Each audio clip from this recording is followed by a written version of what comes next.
I remember the moment as if it was captured in slow motion. Our last conversation at the coffee shop where it all began. I'm sitting across from Lucas, my boyfriend of 3 years, in that charming little cafe where we first met.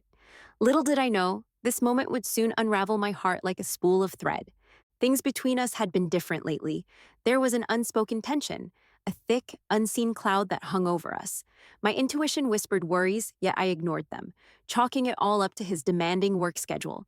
Still, the increasing number of texts at odd hours and his emotionally distant demeanor suggested otherwise. Talking felt forced, like we were playing roles rather than sharing genuine connection. As the smell of fresh coffee lingered in the air and the chatter of other customers faded into the background, Lucas fumbled with his phone, a nervous habit I'd noticed more frequently. "Jess," he said, finally setting his phone aside, "we need to talk." There it was, the dreaded phrase that prefaces every breakup scene in movies. My heart raced as my stomach twisted into painful knots. Our conversation tumbled like a river over jagged rocks, raw and clumsy. He started with a speech about how much he valued our time together, listed memories like the cherished yet distant milestones they were. But I knew the climax was coming, the moment he would deliver the final blow. "I met someone," he said, and my reality shifted. I sat there, feeling like an intruder in my own relationship. Breathing felt mechanical. The walls of the cafe seemed to close in. Despite the rising tide of emotions, I managed to keep my composure. I had questions swirling in my mind like a storm. Why? How? When? But the words failed me.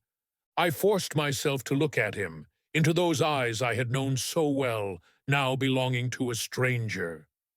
Lucas continued to talk, his voice fading in and out like a distant radio frequency. I caught phrases about serendipity and timing, things that meant little as my heart tried to stitch itself back together.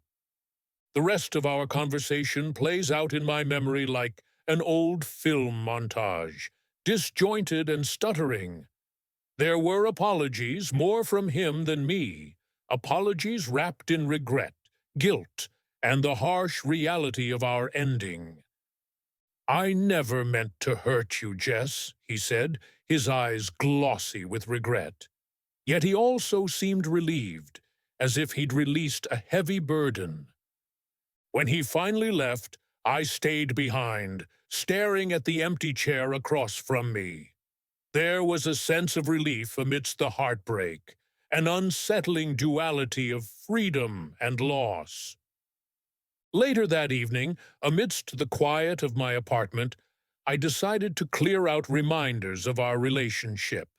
Amongst the memories, I found something unexpected, an envelope hidden at the back of his drawer, forgotten or deliberately left behind. Inside were letters, neatly folded and addressed, not to me, but to a name unfamiliar to me, Sarah. Each one painted a vivid picture of a man in love, a side of Lucas I'd never met. The twist? The letters were dated before we had even met. Lucas's emotional affair, or whatever it was, had roots that ran deeper than just a fleeting connection or a new face. It left me unnerved and betrayed, but at least now, I finally understood the ghost that haunted our relationship all along. I returned to the cafe the next day, deciding not to confront him or hold on to bitterness.